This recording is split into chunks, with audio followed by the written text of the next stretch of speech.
हरियाणा में नगर निकाय चुनाव को लेकर चेयरमैन पद की सीटों का ड्रा सामने आने के बाद सियासी हलचल तेज हो गई है। रेवाड़ी नगर परिषद की चेयरमैन सीट महिला एससी वर्ग के लिए आरक्षित की गई है, जबकि दारूहेड़ा नगर पालिका की सीट जनरल ओपन रखी गई है। इसी को लेकर भाजपा जिला अध्यक्ष रेवाड़ी वंदना पोपली ने अपनी प्रतिक्रिया दी है। बता दें कि मॉडल टाउन स्थित अपने आवास पर मीडिया से बातचीत करते हुए वंदना पोपली ने कहा है कि बाड़बंदी और आरक्षण की प्रक्रिया पूरी हो चुकी है और अब नगर निकाय चुनाव की घोषणा कभी भी हो सकती है। उन्होंने निकाय चुनाव में भाजपा की जीत का दावा करते हुए कहा कि जिस तरह लोकसभा और विधानसभा चुनावों में जनता ने विकास कार्यों पर भाजपा को समर्थन दिया, उसी तरह नगर निकाय चुनावों में भी रेवाड़ी और दारूहेड़ा सहित प्रदेश की अधिकांश सीटों पर भाजपा उम्मीदवार जीत दर्ज करेंगे। वंदना पोपली ने कांग्रेस पार्टी और राहुल गांधी के प्रशिक्षण शिविर पर चुटकी ली। उन्होंने कहा कि कांग्रेस को प्रशिक्षण की नहीं बल्कि आत्ममंथन की जरूरत है। कांग्रेस पार्टी दिशाहीन और नेतृत्वहीन हो चुकी है। राहुल गांधी को स्वयं प्रशिक्षण की आवश्यकता है, क्योंकि उन्हें यह समझ नहीं है कि कब और क्या बोलना चाहिए। इस दौरान वंदना पोपली ने अयोध्या राम मंदिर की वर्षगांठ पर प्रतिक्रिया देते हुए सभी क्षेत्रवासियों को गणतंत्र दिवस की शुभकामनाएं भी दी। आप देख रहे हैं रेवाड़ी से राजेश शर्मा की रिपोर्ट।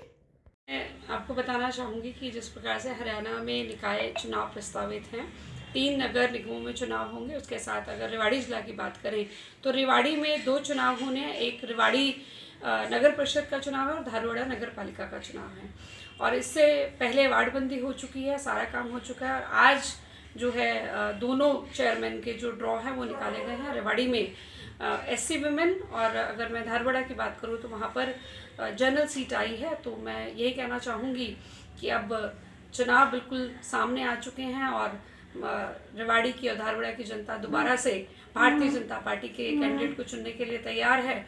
जिस प्रकार से हमारे विकास कार्यों में लोकसभा में और विधानसभा में मोहर लगी थी, अब तीसरा जो हमारा स्ट्राइक है, तीसरा अगर मैं यहाँ पर बात करूँ तो वहाँ पर भी लोकल चुनाव में भी हम दोनों सीटें यहाँ पर जीतेंगे। नहीं, मुझे ऐसा नहीं लगता कि कोई असर पड़ेगा। भारतीय जनता पार्टी के कार्यकर्ताओं को सिर्फ एक बात मालूम है कि हमारा प्रत्याशी कमल का फूल होता है और हम सब विश्वास करते हैं जो हमारा हाईकमांड है उनके डिसीजंस पर। और जहाँ तक टिकट की बात है, मुझे लगता है कि चाहे जनरल टिकट हो जाए या एससी वुमेन हो जाए, हमारे पास एक लंबी कतार है लोगों के लिए जो इलेक्शन लड़ना चाहते हैं, लेकिन सभी मिलकर यूनिटी के साथ चुनाव लड़ते आए हैं पहले भी और इस बार भी। आप देखेंगे कि भारतीय जनता पार्टी का कार्यकर्ता जो है वो मिलकर इस चुनाव को लड़ेगा और कमल का फूल खिलाने का काम करेगा। कि राहुल गांधी जी प्रशिक्षण देकर गए, ये अब मैं क्या कहूँ, इसके लिए मैं यही कहूँगी उनको तो कांग्रेस पार्टी को तो प्रशिक्षण से ज़्यादा आत्ममंथन करने की ज़रूरत है। इस समय जो कांग्रेस पार्टी है वो दिशाविहीन हो चुकी है, नेतृत्वविहीन हो चुकी है। और जहाँ तक राहुल गांधी जी की बात है, मुझे लगता है कि उनको सबसे पहले ये ज़रूर इस चीज़ का प्रशिक्षण लेना चाहिए कि किस प्रकार जन भावनाओं का सम्मान होता है, लोगों के किस प्रकार से काम किए जाते हैं। और मैं ये भी मानती हूँ कि जिस प्रकार से कांग्रेस पार्टी अभी तक काम करती आई है, तो वो क्लियरली दिख रहा है कि कहीं पर भी नहीं है।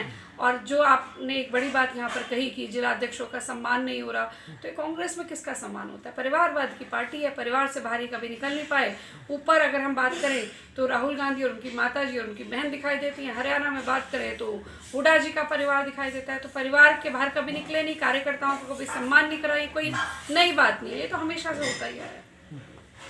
मैं यही कह रही हूँ कि राहुल गांधी जी को खुद सीखने की ज़रूरत है कि वो लोगों के बीच में किस प्रकार जाता है। कभी भी कुछ भी बोल देते हैं, कभी तो इनके लिए आटा लीटर में हो जाता है, कभी कोई भी शब्द बोल देते हैं। मतलब कितने सारे ऐसे एग्जाम्पल्स हैं जो उनको खुद ही नहीं समझ आता कि क्या बोलना है क्या नहीं बोलना। तो वो देश का प्रधानमंत्री बनने के लिए अगर सोच रहे हैं तो बड़ी हैरानी की बात है। लेकिन देश की जनता अच्छे से समझ चुकी है कि जो पार्टी देश को जो दिशा दे सकती है वो पार्टी भारतीय जनता पार्टी है। प्रधानमंत्री नरेंद्र मोदी जी जन भावना के अनुरूप कार्य कर रहे हैं। देखिए 2 साल हो गए और मुझे याद है 2 साल पहले हमने बड़े जोर शोर से भगवान राम का नारा लगाते हुए जो हमने सपना सैकड़ों साल से जो लोगों ने देखा था वो पूरा होते हुए देखा।